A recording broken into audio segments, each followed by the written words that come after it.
Bien, buenas tardes a todos. Voy a explicar un poco sobre la resolución de la tarea respecto a la sesión número 4. También explicar un poco más sobre lo que se refiere a Camins, el método Camins para hacer clusterización. Bueno, voy a compartir mi pantalla. Ya.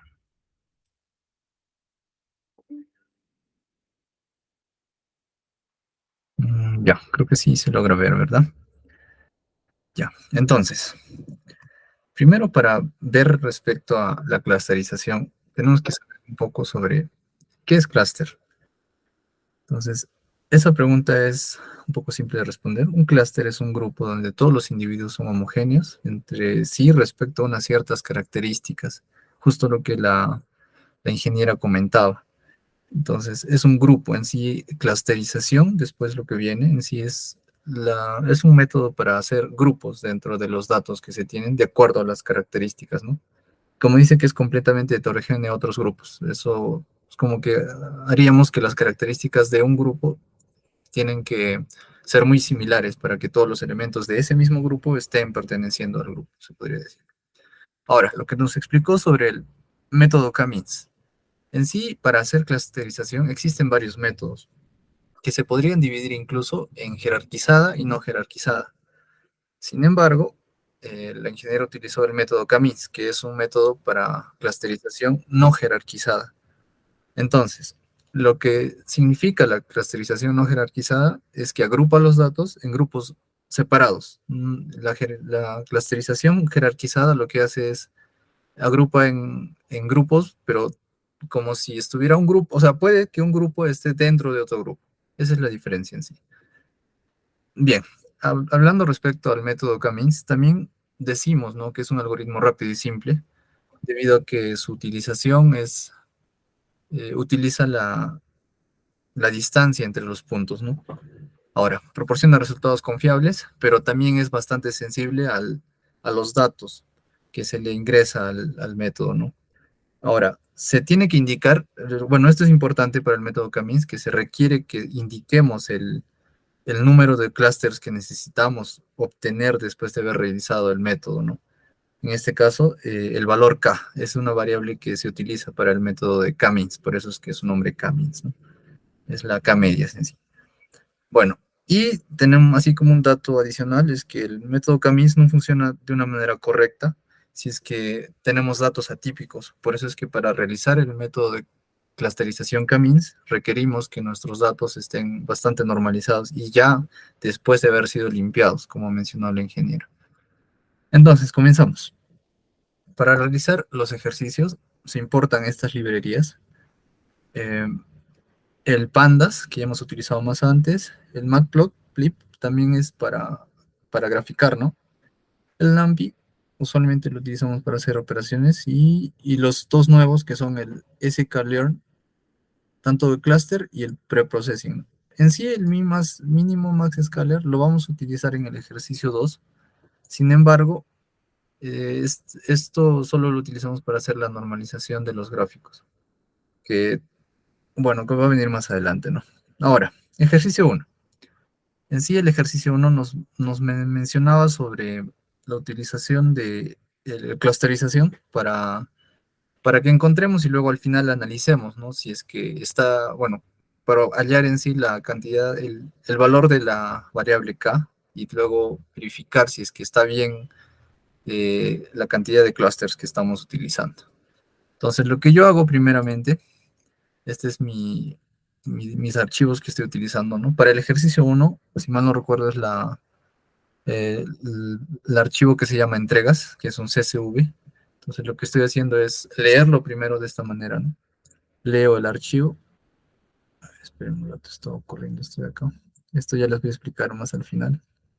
El ejercicio, ya. Bueno, regreso acá. Primero leo el archivo. Nos estamos dando cuenta que luego de haber leído el archivo tenemos 3 columnas y varias filas, ¿no? En total, ahorita vamos a ver. Nos menciona también que teníamos que ver la cantidad de filas y columnas. Entonces, por eso es que esta función shape nos ayuda a eso, a saber cuántas filas y columnas tenemos en nuestro data frame. En este caso tenemos 4000 filas y 3 columnas. En sí, para el ejercicio único, únicamente nos está pidiendo utilizar la columna distancia y tiempo. Entonces, acá mostramos, ¿no? Estoy mostrando un gráfico general donde se muestra todas las variables haciendo en el eje X la distancia y en el eje Y tiempo. Entonces, continuando, lo que yo hago es eliminar la columna que no estoy utilizando. Esto lo podemos seleccionar, pero en este caso estamos eliminamos la columna que se llama con ID conductor, ¿no? En este caso, luego de eso, hacemos la clusterización únicamente para probar, porque sabemos que el método K-means lo que utiliza se requiere que nosotros asignemos el valor de la variable K, pero una vez asignado el valor, tenemos que saber si es que estamos de una manera correcta asignando el valor. Entonces, ahorita lo único que estamos haciendo es asignar un valor al azar, se podría decir, para dividir, ¿no? Hacer dos clústeres en sí de todos los datos que tenemos. Entonces, ya le estamos dando el valor. Ejecutamos el algoritmo y, bueno, luego de haber ejecutado ya tenemos los valores siguientes, que son los centros. El método K-means utiliza centros. De acuerdo a eso es donde se establecen los dos grupos, ¿no? En este caso, si es que son dos clústeres, son dos grupos, ¿no? Entonces, eso. Acá se muestra los centros de cada uno de los grupos, luego de haber ejecutado esto.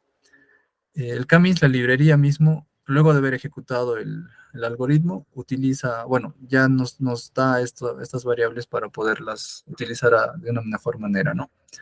Ahora, los labels, de igual manera, es un valor de la librería K-means. Lo que hace es, nos devuelve un array en sí, una colección de datos donde ya están separados de acuerdo a su índice que tiene. Están separados ya en los grupos, solo que están mostrados únicamente con los valores, ¿no? Entonces, para darnos cuenta un poquito mejor sería que al tener 4000 filas, en acá lo que tenemos es también 4000 valores, pero ya están divididos en cada uno de los clústeres que se tienen, ¿no? En este caso va a ser entre 0 y 1 porque únicamente son dos clústeres. Ahora, los centroides son de igual manera. Los centroides se refiere a los centros, pero de cada uno de los clústeres. De igual manera, imprimimos. Esto es solamente para explicar un poco cuáles son los valores que se obtienen después de haber ejecutado el algoritmo, ¿no? Al final, lo que tenemos es, luego de haber obtenido todos los datos, utilizamos estas funciones que hemos utilizado ya en tareas anteriores, pero ya utilizando, ¿no? los valores de distancia y tiempo, de acuerdo al data frame que tenemos. Y acá mostramos también de igual manera sobre ese mismo gráfico los centroides, ¿no? que tenemos acá. Esto estamos mostrando los dos centroides que tenemos, pero los centroides van a ser de acuerdo a la cantidad de clústeres que vamos a utilizar. Entonces ejecutamos el código y ya están separados en dos grupos. Eso es porque nosotros hemos utilizado el algoritmo e indicado también que sean dos clústeres. Entonces por eso es que se muestran dos grupos, ¿no? Ahora, de igual manera, si queremos hacer que nuestros clústeres sean, bueno, que sean ahora tres, hacemos lo mismo, ejecutamos el algoritmo y mencionamos, ¿no? Que sean tres clústeres. Luego de haber ejecutado el algoritmo, nuevamente imprimimos y en este caso ya tenemos tres clústeres, tres grupos de datos diferentes. De igual manera para los cuatro, esto es como para que nos demos cuenta que el algoritmo puede utilizar y hacer eh, la función o la ejecución del mismo, pero eso ya adicionando, sabiendo, ¿no? el valor de la variable k. Entonces, una vez tenemos eso, ahora el siguiente paso para continuar con la tarea es utilizar algunos otros métodos para obtener la variable k de la manera más eficiente posible. Uno de esos métodos es el método ELBO, que es el método codo, ¿no? Ya vamos a saber después por qué se llama codo en sí. Ahora, bueno, estas es las funciones o los líneas de código que se utiliza para realizar este método ELBO. Primero necesitamos dos arrays o dos listas, se podría decir. Uno es donde guardamos la cantidad de clusters y el otro es donde guardamos la suma de los cuadrados de distancias. En sí, este método ELBO utiliza esto, la suma de cuadrados de las distancias. En este caso son las distancias entre los centros y cada uno de los valores. Ahora, eh, ejecutamos el código. Bueno, acá explico un poco. Este for lo que hace es recorrer, ¿no? Entre varios variables K, se podría decir.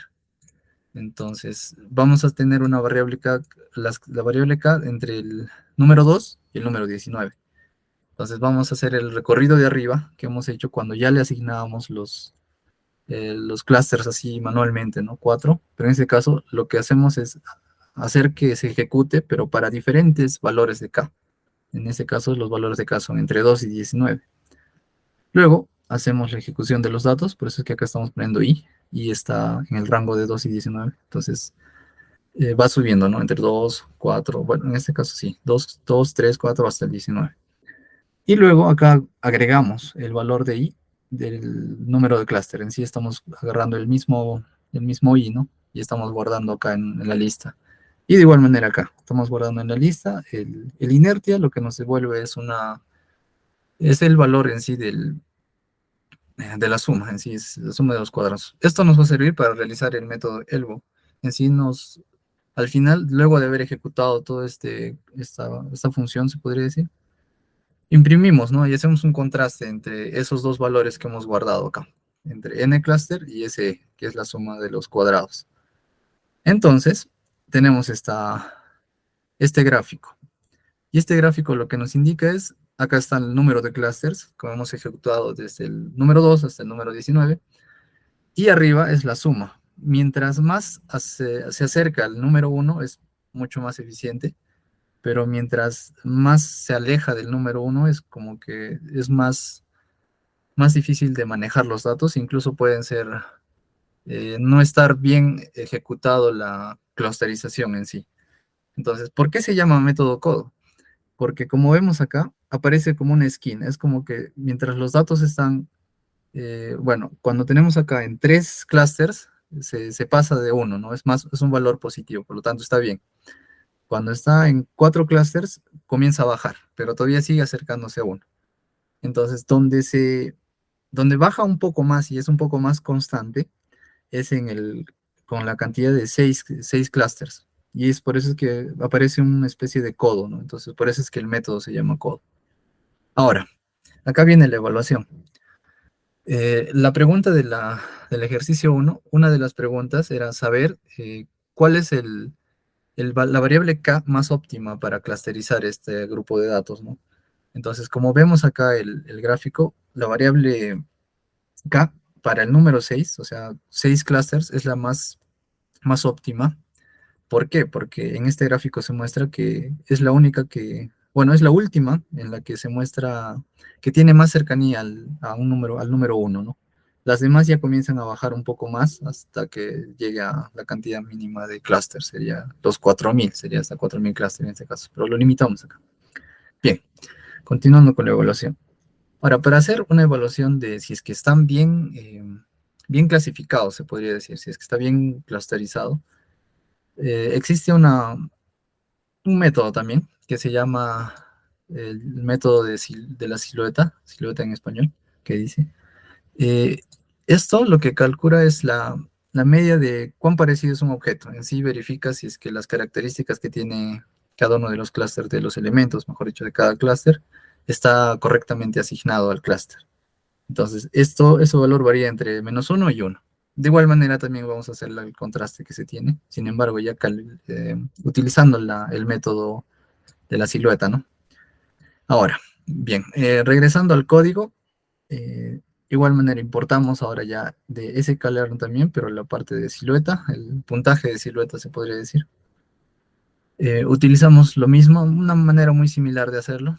Creamos una lista vacía, ahora en este caso del coeficiente, del score se podría decir, y del número de clusters que estamos utilizando, ¿no? Para saber si es que están correctos. Bien, hacemos un recorrido de cada uno de los clusters, desde el 2 al 19, utilizando los datos. Lo guardamos a cada uno en su lista correspondiente. Y al final, a ver, y al final hacemos la ejecución del método, ¿no? Que es el silot coefficients de, agregamos a la R, ¿no? Bueno, eso sí está bien.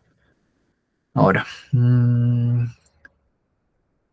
al final de haber terminado la ejecución del algoritmo, hacemos el gráfico del puntaje de silueta, donde ahora podemos mostrar si es que está bien organizado, si es que está bien clusterizado en este caso. Y como podemos ver, a partir del 6 efectivamente está bien clusterizado, ¿no? Como que más acercado a uno es mucho más eficiente, agrupado se podría decir, y mientras más cercano a cero, incluso negativos puede haber, es menos eficiente o está mal clusterizado. Entonces, con el valor de la variable k, con el número 6 podría ser la mejor optimización para clusterizar. Incluso en el 5 porque a partir de acá es como que está empezando a tener una constante en disminución hasta el número cero. Hacemos la comparación, de igual manera ya una vez ejecutados los algoritmos, tenemos los datos suficientes como para comparar los datos, tanto del método ELGO, que es el codo, y haciendo contraste con el método de la silueta. Y con esto ya terminamos el ejercicio 1 y a partir de acá ya nosotros podemos dar ¿qué se podría decir? Nuestras respuestas, ¿no? Si es que está bien o qué podemos inferir respecto a esos gráficos. Ahora, para el ejercicio 2 es un poco más complicado subir. Me imagino que van a tener un poco de dificultad para poder subir este dato debido a que al ejecutar, bueno, primero para subir acá, porque su peso son de 20 megas, entonces se va a demorar un poco más, pero se puede jalar también de una manera online, se podría decir. Eso lo explicamos en las clases anteriores. Bien, ejecuto la obtención de los datos, en este caso lo guardo, ¿no? Como menciona en la variable df o list. Eh, Ejecuto y lo guardo en ese data frame. En este caso, los CSV pueden tener separaciones diferentes. En el anterior ejercicio, no sé si se dieron cuenta, la separación era entre comas, pero en cambio en este archivo está entre punto y comas. Entonces tenemos que darnos cuenta un poco entre cómo se están dividiendo los valores de ese CSV. Si pusiera yo coma, me va a botar un error debido a que no está leyendo las comas. Entonces, para saber eso, tenemos que abrir el archivo en otro editor de texto o en Excel, por ejemplo, y ver bueno, de qué datos está separado. Entonces, en este caso está en punto y coma. Ejecutamos y se lee el archivo y se guarda en el data frame. De igual manera imprimimos las cinco primeras filas. Y en este caso tenemos varias columnas. Verificamos, ¿no?, los datos con esta función que es shape también, que les expliqué en ejercicio 1. Y se muestra que en este caso sí tenemos bastantes datos. Son 35 columnas y 116.591 filas. Es una gran cantidad de datos. Por lo tanto, el procesamiento va a ser un poco más demoroso en algunos casos, dependiendo al algoritmo que vamos a utilizar, ¿no? Bien, acá lo que hacemos es que para hacer la contrasta, bueno, para hacer el ejercicio 2, vamos a requerir pocas columnas de este data frame general, ¿no? Porque son 35 columnas y no las vamos a utilizar todas. Entonces lo que tenemos que hacer es hacer una selección de esas columnas que realmente vamos a utilizar para hacer la ejecución de los algoritmos. Entonces lo que hacemos es esta función de acá. Agrupamos, bueno, generamos otro data frame, pero utilizando la función group by. En este caso primero agrupamos los datos de acuerdo a la columna ID exclusivo cliente.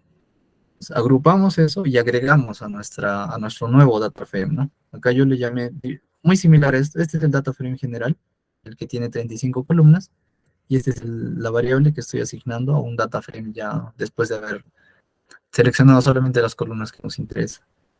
Entonces, hacemos esta función ordenándolo ya de una vez utilizando, mejor dicho, esta columna, agregamos y hacemos esto. Ahora, explicándoles un poco sobre esto, al tener tantos datos, y según este data frame, como estamos ordenando de acuerdo al ID cliente, eh, el ID cliente puede ser el mismo en varias partes, pero pueden estar separados de acuerdo a los datos que se tienen, ¿no? En este caso, a ver, ¿qué datos estamos utilizando? Bueno, el valor del pegamento, ¿no? Entonces, puede haber varios con el mismo ID de cliente. Y lo que nosotros necesitamos es que se filtren estos datos. Entonces, por eso es que estamos haciendo la suma. Únicamente estamos haciendo que nuestro ID sea uno para nuestros datos, ¿no? Que no se repitan en diferentes partes. Entonces, lo que hacemos es sumamos esto de acá. Si es que tenemos un ID, o bueno, un ID uno por ejemplo, y ese ID uno tiene un valor de pegamento de 10, digamos, y más abajito hay el mismo ID, pero tiene un valor de 15. Entonces, lo que hacemos es sumar y agrupamos en el dato, ¿no? Se podría decir que la columna es única ya en este caso. Y de igual manera hacemos en este el precio y el ID. El ID solamente contamos, ¿no? Cuántas veces tenemos. Ahora, reiniciamos el índice. Estamos inicializando el índice con este valor. Y luego tenemos nuestro nuevo data frame, que es este de acá, ya utilizando únicamente un valor por cada uno, de ID cliente, el valor sumado, el precio también sumado y el ID cliente. En acá, por ejemplo, tenemos dos ocurrencias, se podría decir, del ID. Entonces, por eso que se cuenta ya el número 2. Ya está, una vez tenido ya, obtenido ya este data frame para trabajar, lo que hacemos es, hacemos un gráfico de dispersión.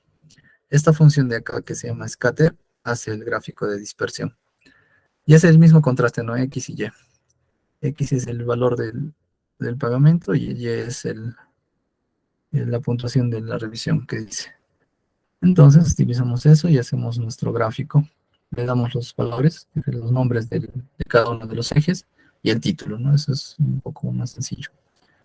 Luego de haber hecho nuestro gráfico de dispersión, se puede mostrar que cada uno de acá está el contraste que tenemos ya. Es únicamente para ver, para poder tomar decisiones más adelante. Ahora, nuevamente hacemos el valor de K, ¿no? ¿Cómo sabemos cuál es la manera más óptima para clusterizar estos datos? Entonces utilizamos estas variables para clusterizar, el valor del incremento y el precio. Ahora, en este caso lo que yo estoy haciendo es darle un valor ya predefinido del clúster para ver si es que se puede ejecutar el algoritmo, ¿no? En este caso estoy dando un valor de 2, o sea, aunque quiero dos clústeres, se podría decir. Ejecuto nuevamente, encuentro los centros, encuentro los valores que se asignan, los centroides también, y acá ejecuto, ¿no? El gráfico para poder mostrar los grupos bueno, en este caso son dos clústeres y cómo está separado los datos que tenemos. Y acá es donde se muestran, ¿no? Los dos grupos. Bien, después de esto lo que tenemos que hacer es analizar cuál es el K óptimo, se podría decir, ¿no? De igual manera que el ejercicio uno, lo que hacemos es generar dos listas y hacer un rango, ¿no? Entre 2 y 21 en este caso nos pide. Arriba estamos, no lo recuerdo. Acá está, prueba con 2 hasta 21 clústeres. Bien, hacemos lo mismo que en el ejercicio uno, pero en este caso ya únicamente seleccionando estas dos columnas. Por eso es que acá el fit ya no es datos, porque antes en el ejercicio uno únicamente era datos, en este caso era entregas, si mal no recuerdo. Eliminamos una columna y teníamos dos columnas. Entonces no era necesario seleccionar nuestras columnas, pero ahora en el ejercicio 2, como tenemos más columnas, entonces sí tenemos que seleccionar las columnas que vamos a trabajar. Por eso es que estoy poniendo esta parte de acá. Hacemos la ejecución del algoritmo, de guardar nuestros datos para luego mostrarlos en gráfico. Va a demorar un poquito, si mal no recuerdo. Como tiene varios datos, demora un poco más la ejecución.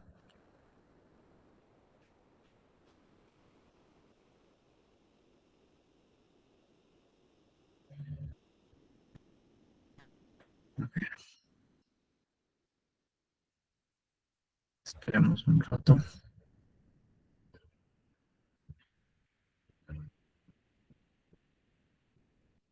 imagino que va a demorar, creo que no debía ejecutar.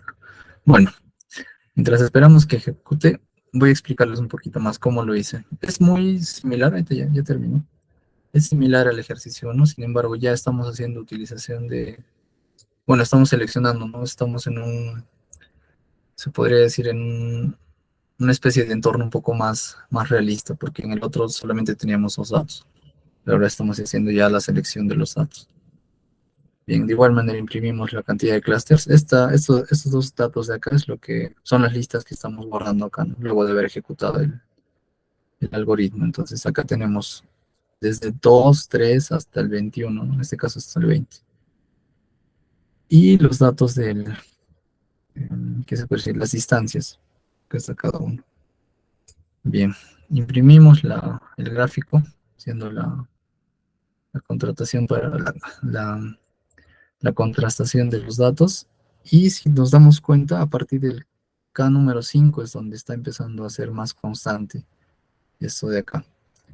Entonces, podríamos ya tomar decisiones de la respuesta del ejercicio de acuerdo a este gráfico. Bien, ahora, esto de acá es ahora ya una vez, digamos, yo en este caso tomé el valor de K con número 5. De igual manera ya ejecuto la muestra, bueno, el gráfico ya para K número 5, ¿no? Acá estoy dándole el valor. Primero muestro la cantidad de clusters, acá estoy asignándole ya de frente para que se muestre de acuerdo a 5 clusters, que según mi gráfico es la manera más óptima, ¿no? Aún todavía no se verificó si es que los datos están bien clusterizados, pero ya con esto ya tenemos una vista general de cuál podría ser el K óptimo. Entonces, una vez ejecutado, ya tenemos los 5 grupos. Si podemos darnos cuenta que hay un clúster de un solo dato. Bien, esto de acá, esto ya tienen que continuarlo en realidad, porque para hacer la verificación de la cantidad de datos, como pauta les podría decir que una vez ya obtenido todos los datos que tenemos, ya lo único que nos queda es realizar la ejecución de este algoritmo, se podría decir que es la algoritmo de las siluetas. Esto es para verificar si es que los datos están correctamente clusterizados. Bien, yo estuve tratando de correrlo, pero se demoró bastante porque tiene varios datos. Entonces, tenemos que esperar, ¿no? Únicamente. Y al final, ya lo único que nos queda, ¿no? Es imprimir los datos y mostrar, al igual que el ejercicio 1, que es esto de acá. Mostrar cuál nos conviene y ya de acuerdo a eso tomar la decisión si es que está correcto o no está correcto la clusterización y la cantidad de clusters que estamos tomando de acuerdo a los datos. Y eso sería todo de los ejercicios 1 y 2. ¿Existe alguna pregunta?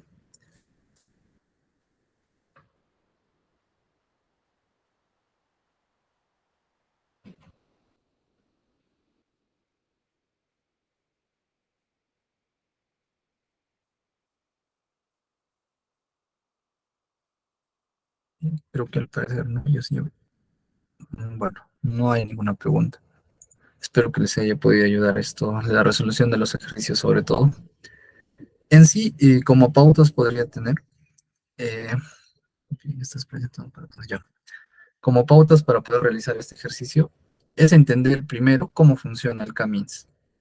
La manera es un poco más, bueno, es sencilla, ¿no? Como acá mostramos, el Camins lo único que hace es medir las distancias. Primero asigna un valor de un centro, se podría decir, un centroide, en este caso, de acuerdo a cada uno de los clusters, asigna un valor aleatorio, creo. Cada uno tiene, y hace la medición de cada uno de los puntos a ese centroide.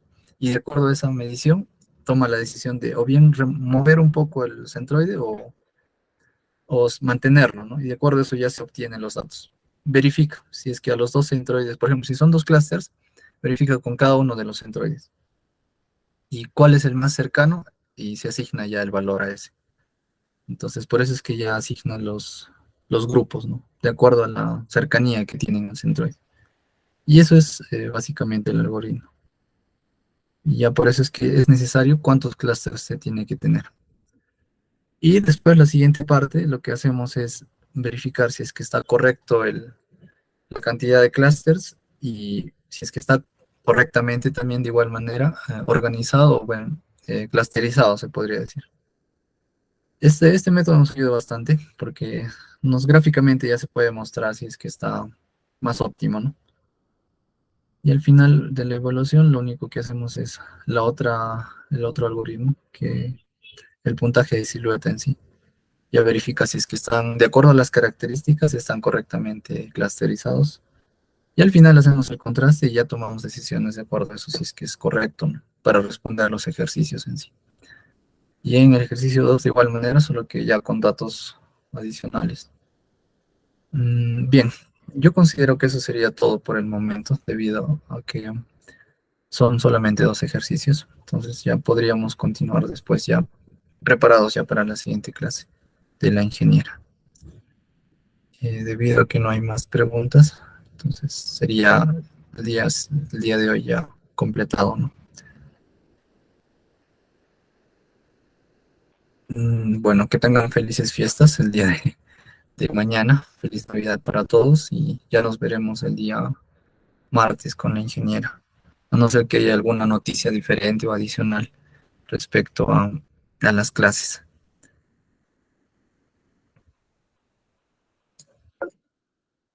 ¿Se compartirá el código? Ah, ya, sí. Bueno, esta sesión, como ya está grabada, se va a compartir la grabación de la sesión. Y aparte de eso, también este, esta, mm, este Google Colab también se les va a compartir. Y ya con la ejecución de la última parte, ¿no? Pero no esperemos esto a que les pasemos, entonces vayan terminándolo el ejercicio. Se va a compartir después. Por mientras sí se les va a compartir esto para que puedan analizarlo y puedan ejecutarlo también ustedes, porque este ejercicio lo dejó la ingeniera, ¿no? ¿Qué otra pregunta más? Bueno, no va a estar en WhatsApp. Bueno, me imagino que sí va a estar en WhatsApp, pero también va a estar agregado a las clases, así como un archivo adicional.